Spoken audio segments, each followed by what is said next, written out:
They said the storm arrived because an Omega dared to look heavenward. On the night Lord Rowan's estate blazed with candlelight and cruel delight, thunder pressed low against the vaulted ceilings, rattling stained glass as though the heavens themselves disapproved of what transpired beneath them. Carriages lined the gravel drive like obedient sentinels, their lacquered doors flashing in lightning's brief glare. Within the great hall, chandeliers shimmered above silk gowns and polished boots, and laughter, polite, sharpened, predatory, moved in elegant circles across the marble floor. At the farthest edge of that brilliance stood Elara Vale, hands folded, shoulders straight despite the murmured verdict of her inferiority. Her gown was modest dove-gray muslin, unadorned save for careful mending at the cuffs. A strand of dark hair had escaped its pins, brushing her cheek whenever she breathed too deeply. She did not belong among jewels and crimson velvet. She belonged to quieter corners, stables, gardens, the sickroom of any creature too fragile to command attention.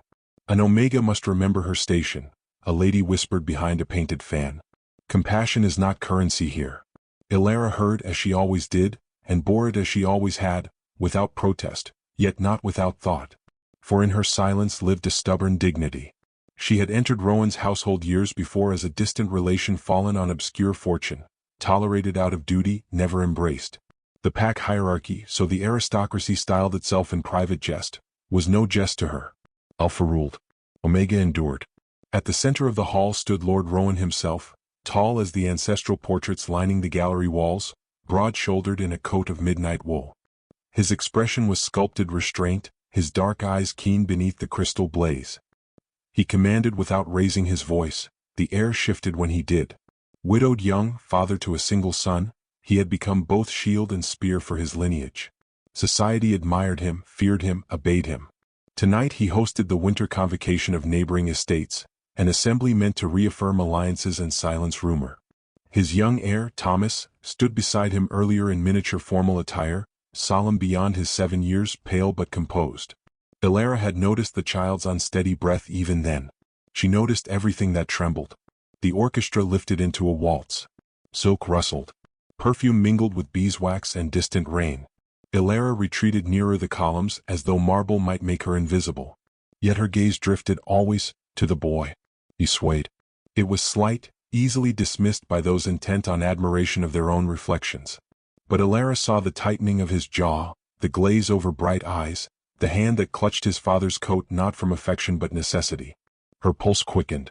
She took one step forward, then halted, mindful of invisible lines drawn long before her birth. A nobleman approached Rowan with some murmured jest. The Alpha inclined his head. In that fractional distraction the child's knees gave way. Gasps fractured the music. Thomas collapsed against the marble with a hollow sound that seemed indecently loud. Ladies recoiled, gentlemen called for physicians. Servants froze at the threshold awaiting command. Rowan was at his son's side in an instant, composure cracking into naked fear. "Thomas," he commanded softly, as if the word itself could tether the boy to breath. The child did not answer. His lashes lay still against skin drained of color. A physician knelt, fumbling with silver instruments. "A seizure of fever, my lord. He must be carried." "Do what you are paid to do," Rowan cut in, voice ironed of tremor. Elara's feet moved before permission could shackle them. She crossed polished floor slick with reflected light and knelt opposite the physician. Several guests hissed in protest. "My lord," she said, keeping her tone level though her heart thundered. His breathing falters. Rowan's gaze struck her like a drawn blade. "Stand aside, Miss Vale. This is no place for you." Shame flushed her throat, but she did not retreat. "Suffering does not consult rank," she replied quietly. "Nor should mercy." A ripple of scandal swept the hall. The physician muttered about impropriety. Rowan's jaw hardened. He rose to full height, casting shadow over her slight frame. "You presume beyond your station," he said, low enough that only she could hear, though every eye strained to witness the rebuke. She met his fury not with defiance but with steadiness. "Then forgive me, my lord. But I cannot presume less." Another tremor coursed through the child's small body. The physician's hands shook. Rowan's control frayed. Fear eclipsed pride for a fleeting, terrible second. In that fissure, Elara leaned closer. Thomas's skin burned beneath her palm. His lips parted in shallow, uncertain breaths. She remembered another room years ago, another fever, another small hand slipping from hers despite every prayer. The memory did not weaken her, it clarified her purpose. "Miss Vale," Rowan warned. She did not withdraw.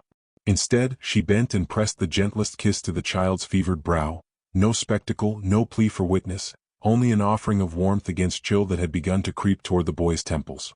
It was an instinct older than etiquette, older than pride. The hall fell into a silence so complete that thunder outside seemed distant. Even the storm paused as though awaiting verdict. For a heartbeat nothing changed. Then Thomas's breath deepened. It was subtle, fragile as spun glass, yet undeniable. His rigid fingers relaxed. A faint sigh escaped him, not of pain but of release.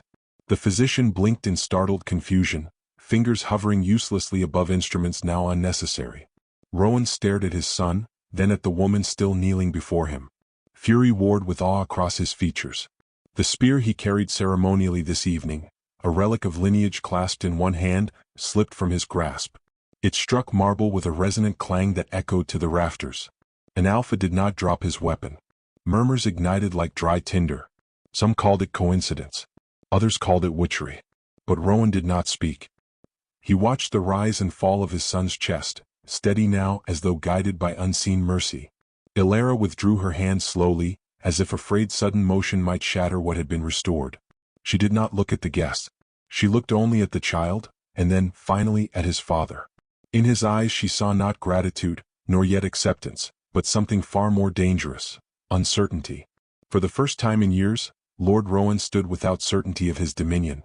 And in that trembling silence, while rain battered ancestral windows and whispers sharpened into accusation, it became clear that the true tempest had not arrived from the sky, but from the touch of an Omega who had dared to love where an Alpha had only commanded. By morning the estate no longer trembled from thunder, yet it vibrated with something more insidious: rumor. Servants carried breakfast trays with lowered eyes and sharpened ears. Footmen lingered a breath too long in corridors. Ladies who had retired early now claimed sleeplessness, eager to embroider the tale before it faded into something less delicious. An Omega had defied an Alpha. An Alpha had allowed it. Most astonishing of all, the child still lived. Ilara did not present herself at breakfast. She had kept vigil through the final hours of night at the threshold of the sickroom, dismissed neither kindly nor cruelly, simply overlooked in the storm of relief that followed Thomas's steady breathing. When dawn thinned the sky to pearl, she slipped away unnoticed, retreating to the conservatory where damp earth and winter roses offered refuge from judgment. Her hands trembled now that urgency had passed. She had not meant to make spectacle, she had meant only to soothe. Yet she understood the law she had broken. Mercy, when displayed by one of her station, was interpreted as ambition. Behind her, gravel crunched. She did not turn, already certain who approached. Lord Rowan did not stride as he had the previous evening. His steps were measured, almost contemplative. The conservatory glass filtered pale light across his severe features, softening nothing yet revealing fatigue carved beneath his eyes. "You were not summoned," he said, though there was no edge in it. "I did not presume I would be," she answered, keeping her gaze upon the roses. A silence unfolded between them, taut yet strangely intimate. He studied her as though encountering an unfamiliar landscape within land he believed long mapped. "The physicians credit coincidence," he said at last. "And you, my lord?" His jaw flexed. "I credit no superstition. Nor do I." That answer unsettled him more than pious gratitude might have. He stepped closer, close enough that she sensed the retained heat of his presence despite the morning chill. "My son spoke in his sleep," Rowan continued quietly. "He called your name." Ilara's breath caught, not from triumph but from tenderness. Then he was not alone. Rowan's gaze sharpened. "You speak as though you understand loss." "I do," she said simply. He seemed poised to inquire further, yet pride restrained him. Instead, he withdrew a small velvet-wrapped object from his coat. The fabric was deep blue, worn at its edges by years of guarded keeping. "This belonged to his mother," he said, and even in restraint the words carried fracture. "It was given to her when she entered this house." He extended it toward her. She did not immediately accept. "My lord, such an heirloom cannot be." "I do not offer it lightly," he interrupted. "Nor as reward." "Then why?" His hesitation was brief but visible. "Because last night you acted where others faltered. I will not have courage go unacknowledged within my walls." Slowly she took the bundle. Inside lay a silver pendant shaped like a wolf, finely wrought, its surface warmed by his touch. The symbolism was unmistakable: loyalty, lineage, power. "I cannot wear this openly," she said. "You will," he replied, and there it was, the alpha beneath the father. "And if any question it, they will answer to me." The declaration should have comforted her. Instead, it tightened the knot forming within her chest. Protection from him would not shield her from resentment of others. It would inflame it. As if summoned by thought, footsteps approached from the archway.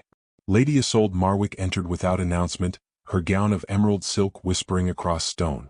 She surveyed the scene, the proximity, the pendant cradled in Alara's hand, and her smile curved like a blade honed thin. "How fortunate," Lady Isolde remarked lightly, "that recovery invites such intimate gratitude." Rowan's expression cooled. "My son improves." "Indeed. And all credit to Miss Vale's unconventional methods." Alara inclined her head. "I sought only to ease distress." "Of course," Isolde replied, though disbelief perfumed every syllable. "One hears that a kiss can accomplish marvels." Rowan's voice dropped a degree. "You tread near insult, Lady Marwick." "I tread only upon observation," she countered smoothly. "The council convenes this evening, does it not? They will wish clarity regarding last night's spectacle." The word landed heavily. Spectacle. As though compassion were theater staged for advantage. "They may convene," Rowan said, "but they will not presume to question whom I permit near my son." "Hierarchy exists for stability," Isolde replied. "If it bends too easily, others may test its limits." Her gaze lingered upon Alara, assessing not merely a rival but a threat to structure itself. In that glance lay the true conflict, not jealousy alone but fear of transformation. When Lady Isolde withdrew, the conservatory felt colder. "You see what stirs?" Rowan said. "I do," Alara answered. "Withdraw from public view until this quiets." She lifted her eyes fully to his then, courage unadorned. "If I retreat, it will confirm their suspicion. And if you stand visible, it may inflame it. Then the question is not what they will believe," she said gently, "but what you do." The challenge was subtle, yet unmistakable. He had defended her privately. Would he do so before those who guarded tradition with sharpened smiles? Rowan exhaled slowly. "You risk more than reputation." "I have little reputation to lose," she replied. "Only dignity." Something shifted within him at that word. Dignity. It was the currency he understood best, yet she claimed it without title. "Wear the pendant tonight," he said. "My lord." "That is not command," he corrected, though it sounded perilously close. "It is request." The distinction hung between them like fragile truce. After a moment, she fastened the silver wolf at her throat. The metal caught morning light, transforming modest muslin into quiet defiance. Footsteps echoed distantly, the estate stirred toward assembly. Rowan's eyes rested upon the emblem against her skin, and whatever calculation moved behind them remained unreadable. "The council will demand explanation," he murmured. "And what will you offer?" she asked. His answer did not come. Instead, from beyond the glass, Thomas's laughter rang faint but unmistakable, clearer than it had in months. It pierced the tension like sunrise through cloud. Rowan closed his eyes briefly at the sound, relief and resolve wrestling within him. When he opened them, they held something new, dangerous not in anger but in consideration. "If they force a reckoning," he said at last, "I may choose a path none expect." The words were neither promise nor warning, yet they altered the air irrevocably. Alara felt the weight of the pendant settle more firmly against her heart, as though it understood the storm gathering anew, not of thunder now but of judgment. Beyond the conservatory doors, whispers had already begun to swell. And by nightfall, mercy itself would stand trial. By twilight the council chamber glowed with a severity that no hearth could soften. Tall candelabra burned with disciplined flames, casting elongated shadows along paneled walls engraved with generations of alpha decrees. The air carried the faint scent of ink and sealing wax, as though decisions made here were meant to outlast breath itself. Alara stood near the chamber doors, the silver wolf pendant resting cool and undeniable at her throat. She had dressed with deliberate modesty, yet nothing could disguise the emblem's significance. It gleamed not as ornament but as declaration. Each whisper that stirred among the assembled elders confirmed it. Lord Rowan occupied the central chair carved from blackened oak, its back etched with the sigil of his house. He did not lean into its authority, rather he seemed to brace against it. His expression was composed, but attention lingered at his temples, betraying the weight pressing upon him from both bloodline and heart. Lady Isolde Marwick sat among the council's most vocal members, gloved hands folded with studied serenity. Her gaze moved between Rowan and Alara, measuring distance, influence, consequence. Around her, lords and matrons murmured in restrained disapproval, their loyalty bound less to compassion than to precedent. The eldest councilman rose first, his silver hair reflecting candlelight like frost. "We convene," he began, voice dry as parchment, "to address an incident that threatens the integrity of our established order." Alara did not lower her eyes. "It is alleged," he continued, "that Miss Alara Vale, an Omega by acknowledged standing, interposed herself in matters reserved for family and physician. Further, that Lord Rowan permitted such breach." A pause followed, heavy and deliberate. Rowan spoke before accusation could sharpen further. "My son lives." A murmur rippled through the chamber, some nodding in concession, others stiffening at the simplicity of his defense. "Life preserved does not erase transgression," Lady Isolde replied smoothly. "If hierarchy dissolves whenever sentiment demands it, we invite chaos." Alara felt the word settle upon her like accusation of treason. Chaos. As though her touch had unmoored the estate from its foundations. "I did not seek to upend order," she said, her voice clear though quiet. "I sought only to steady a child's breath." The elder regarded her with a gaze neither cruel nor kind. Intent does not absolve impropriety. Rowan's fingers tightened upon the armrest of his chair. Impropriety would have been inaction. Silence followed that assertion, fragile as spun glass. The council had expected apology, perhaps concession. Instead, the Alpha offered contradiction. Lady Isolde inclined her head slightly. "Your devotion as father is unquestioned.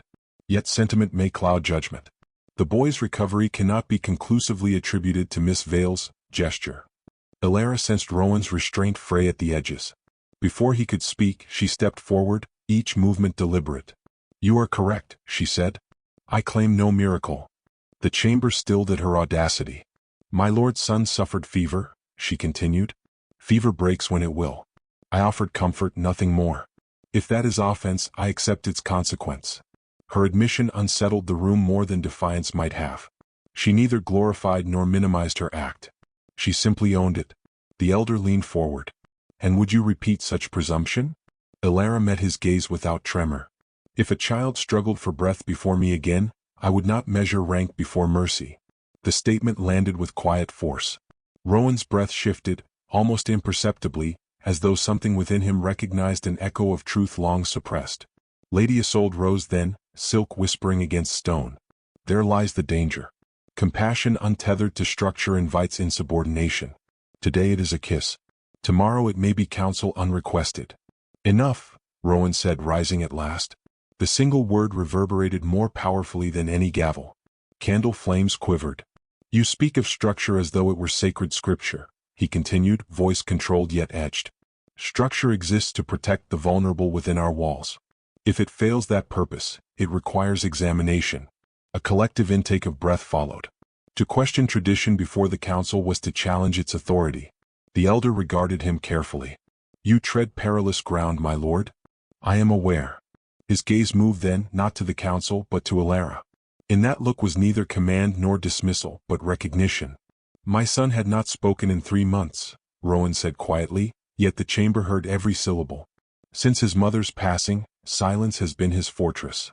Last night, after Miss Vale's intervention, he spoke her name. The words altered the atmosphere more profoundly than accusation had. Even Lady Isolde's composure faltered a fraction. "Children utter many sounds in fever," she replied, though conviction thinned. "Not this one," Rowan answered. Alara felt heat rise behind her eyes, but she refused tears before scrutiny. The council studied her now not merely as Omega, but as influence. "Then your concern is attachment," the elder observed. "A bond forming beyond sanctioned boundaries." Attachment. The term felt both clinical and accusatory. Rowan did not deny it. "My concern," he said, "is my son's restoration." "And the cost?" Lady Isolde pressed. "Will you risk esteem, alliances, leadership?" A beat passed. Rowan's silence grew heavy, contemplative rather than evasive. Alara understood then that the true trial was not hers alone. His identity as Alpha warred against his awakening as father and perhaps something more unsettled. She stepped back, offering him space to choose uncoerced. At that precise moment, the chamber doors creaked open. A small figure slipped past the startled footman and entered with hesitant determination. Thomas. His complexion remained pale, yet color had returned faintly to his cheeks. He walked unsteadily but upright, guided by resolve rather than assistance. "Father," he said, voice soft yet clear. The single word fractured the chamber's rigidity. Rowan crossed the distance in 2 strides, kneeling before his son without regard for dignity or spectacle. "You should be resting." Thomas shook his head faintly. His gaze searched until it found Alara. "She stayed," he said simply. No eloquence, no elaboration. Yet the declaration carried more authority than any council decree. Rowan closed his eyes briefly, absorbing what had been offered, not argument but truth from the very life in question. When he rose again, his posture had changed. The uncertainty that once flickered there had settled into something steadier, though its direction remained concealed. The council watched, poised between outrage and reconsideration. Rowan turned toward them, then toward Alara, and in that pivot lay a decision not yet spoken. Outside, wind pressed against the chamber windows, impatient as destiny. And in the charged quiet that followed a child's simple testimony, it became unmistakably clear that hierarchy itself had begun to tremble, not from rebellion, but from the undeniable weight of gratitude. The winter ball commenced as though no tremor had ever unsettled the estate, yet beneath the glittering chandeliers a fracture ran invisible and deep. Crystal prisms scattered light across silk and satin, violins swelled into measured harmony, and laughter resumed its cultivated rhythm. But every glance held inquiry, and every courteous bow concealed calculation. The council had adjourned without verdict, which was verdict enough. Uncertainty now reigned where authority once stood unchallenged. Alara descended the staircase alone. The silver wolf pendant lay against her collarbone, no longer cool but warmed by the steady cadence of her pulse. She had chosen not to disguise it. Her gown remained modest ivory, sleeves fitted, waist unadorned, yet the emblem transformed simplicity into quiet provocation. Conversations faltered as she reached the final step. Lord Rowan stood near the center of the hall, encircled by dignitaries whose allegiance had grown cautious. His attire was immaculate, black coat cut to precision, signet ring gleaming under candlelight. Yet his attention shifted the instant she entered.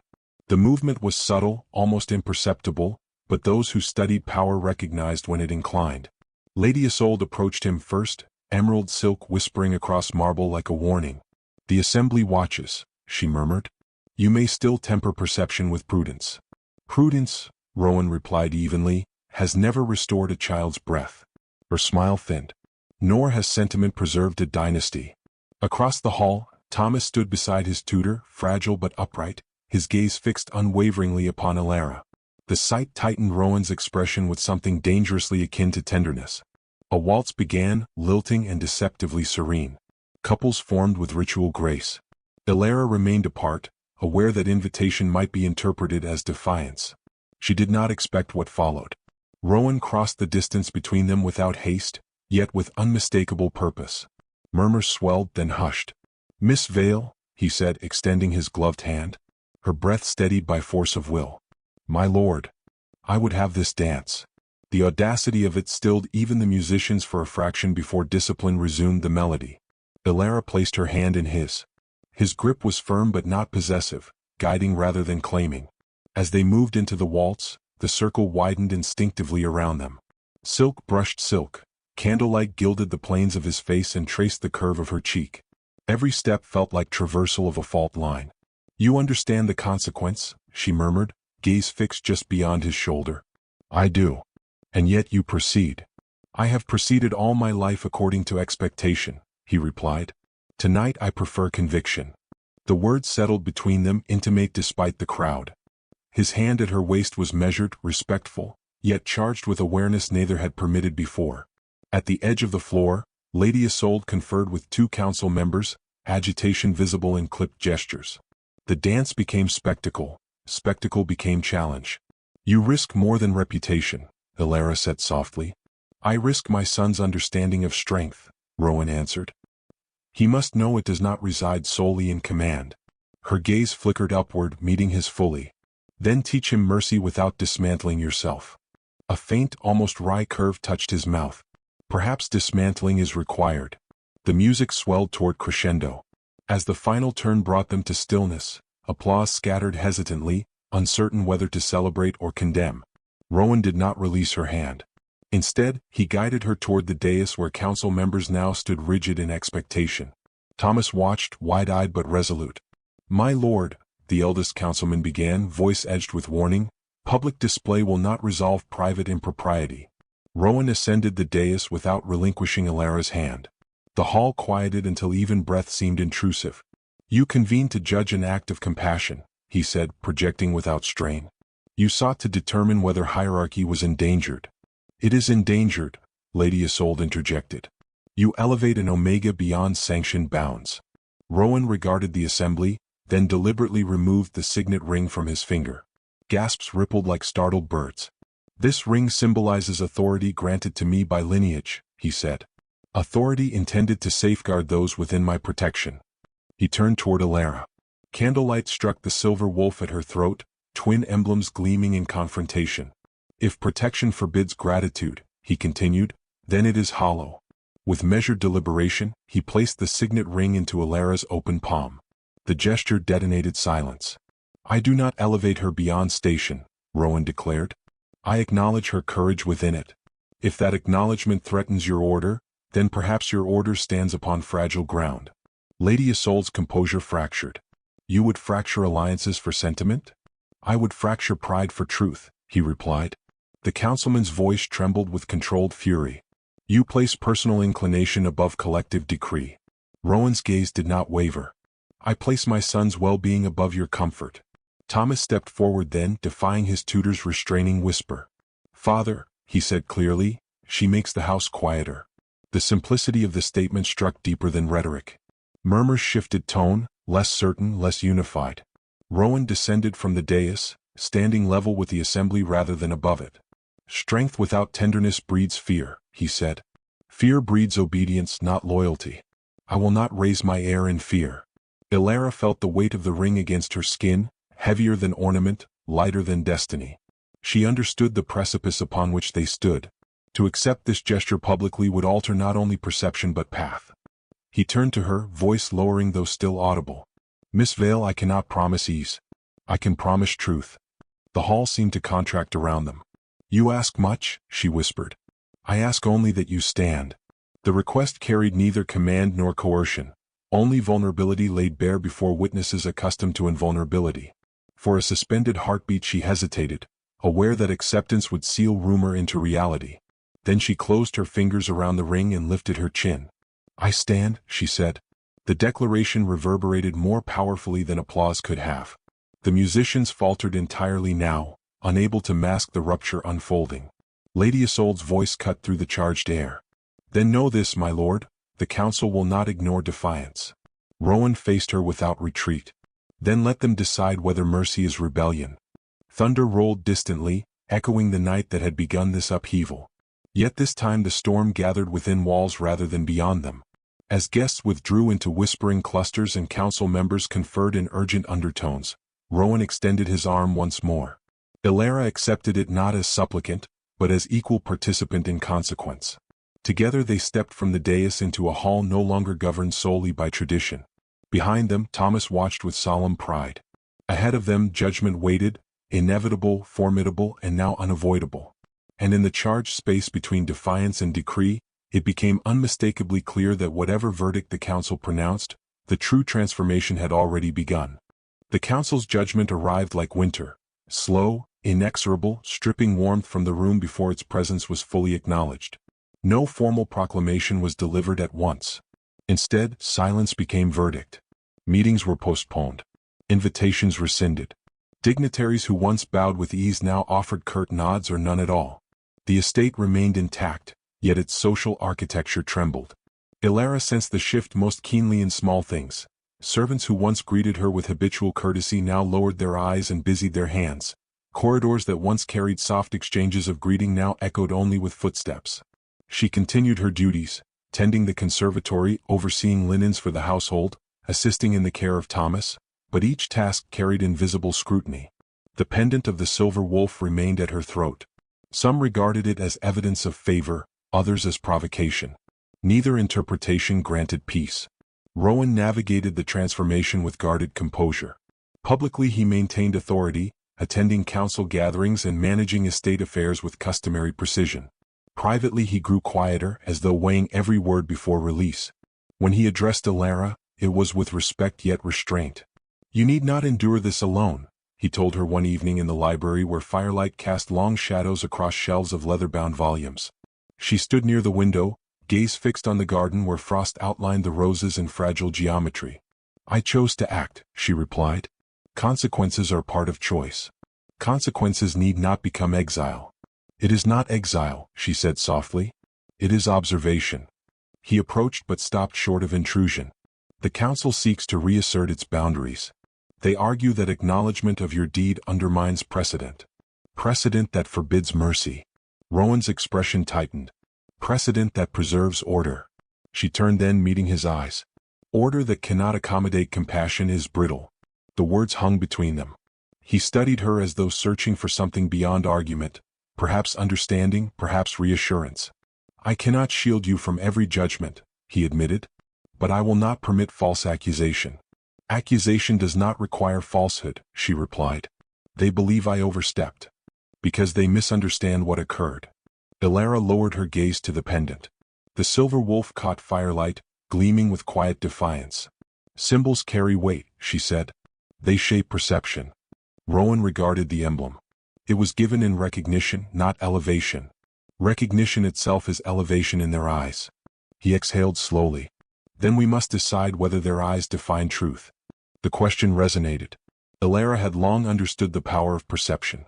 As an Omega, she had learned to exist in spaces that tolerated her presence but seldom valued it. Compassion had been her constant compass, yet society interpreted kindness as weakness. "I do not seek dominance," she said. "Only dignity." "You possess it," Rowan answered without hesitation. Her throat tightened. To hear such affirmation from him, an alpha shaped by tradition and expectation, carried significance. Yet acknowledgement within private walls did not erase public doubt. Thomas entered the library then, carrying a small book of illustrated tales. His steps remained cautious but steadier than weeks prior. He paused upon seeing them and hesitated, as if uncertain whether his presence was welcome. "Father," he said. Rowan's expression softened. "Thomas." The boy approached, clutching the book. "May Miss Ilara read with me?" The request seemed simple, yet its implications were profound. Reading together in the past had been ordinary, now it bore social subtext. Rowan regarded Ilara, seeking her willingness. "I would be honored," she replied. Thomas brightened and held out the book. They settled near the window where fading daylight illuminated the pages. The tale depicted heroes and trials, creatures of legend overcoming adversity. As Ilara read, Thomas listened with rapt attention, occasionally asking questions about the illustrations. His curiosity remained intact despite recent turmoil. "Do you believe heroes always win?" he asked. Ilara considered. "Heroes strive. Victory is not guaranteed, but effort holds meaning." He pondered this. "Father says strength matters." "It does," she agreed. "But strength can take many forms." Thomas looked toward Rowan. "Is kindness strong?" Rowan met his son's gaze. The question required reflection. "Kindness requires courage," he said finally. "To understand another's pain and act despite risk is a form of strength." The boy smiled faintly.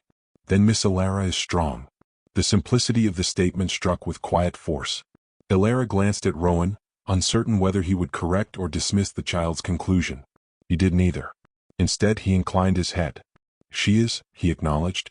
No grand declaration accompanied the admission. Yet within its brevity lay significance. Thomas returned to the story, turning pages with careful fingers. The atmosphere in the library softened. Outside, winter deepened. The council's scrutiny persisted, manifesting in delayed approvals and subtle exclusions. Invitations to social events ceased. Conversations that once flowed now faltered. Ilara understood the message. Acceptance remained conditional. One evening Lady Isolde visited the estate. Her arrival was formal, accompanied by a carriage bearing the Marwick crest. She requested audience with Rowan in the drawing room. Ilara remained in the conservatory, yet the tension of their discussion carried through open doors like distant thunder. "You risk division," Lady Isolde said. "The council cannot appear weak." Rowan's reply was measured. "Acknowledging merit is not weakness. It invites precedent. Precedent that recognizes humanity." Her tone sharpened. "You defend her at cost. I defend principle." Lady Isolde studied him, assessing the depth of his conviction. "Be cautious," she warned. Power tolerates deviation only so far. Rowan's gaze remained steady. Power without purpose is tyranny. The exchange ended without resolution. When she departed, the estate returned to quiet. Yet the implications lingered. Elara continued her work, refusing to retreat into invisibility. She tended the conservatory, where winter roses endured despite frost. She assisted Thomas with lessons, encouraging his curiosity. She spoke to servants with respect, earning small but meaningful reciprocation. These acts did not erase skepticism, but they cultivated understanding.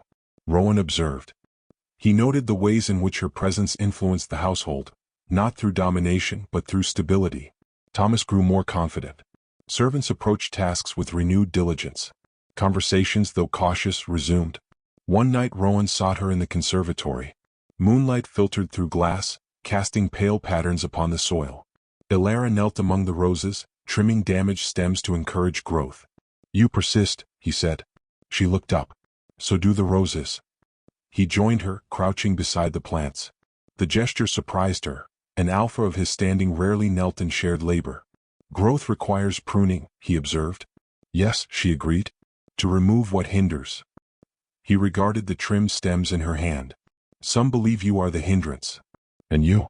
He hesitated. "I believe you revealed something." "About the council?" "About ourselves." The admission carried weight. Elara set the stems aside. Change unsettles those invested in stability. Yet stability that resists growth becomes stagnation. They shared silence, listening to the faint rustle of leaves. Finally Rowan spoke. "I will present your case before the council." Her eyes widened slightly. "My case?" "Recognition of your contribution. Not as exception but as acknowledgement." The proposal startled her. Public advocacy would reignite debate. It may provoke opposition. It already exists. She studied him. "Why do this?" "Because truth matters." The simplicity of the answer resonated. Elara rose, brushing soil from her hands. "I do not seek validation." "Nor do I offer it," he replied. "I offer fairness." The distinction mattered. She considered his words, recognizing the risk he assumed. Advocacy could strain alliances, yet silence would perpetuate doubt. "If you speak," she said, "speak for understanding, not elevation." He met her gaze. "I speak for recognition of what occurred." The moment held possibility, fragile but genuine. Elara extended her hand.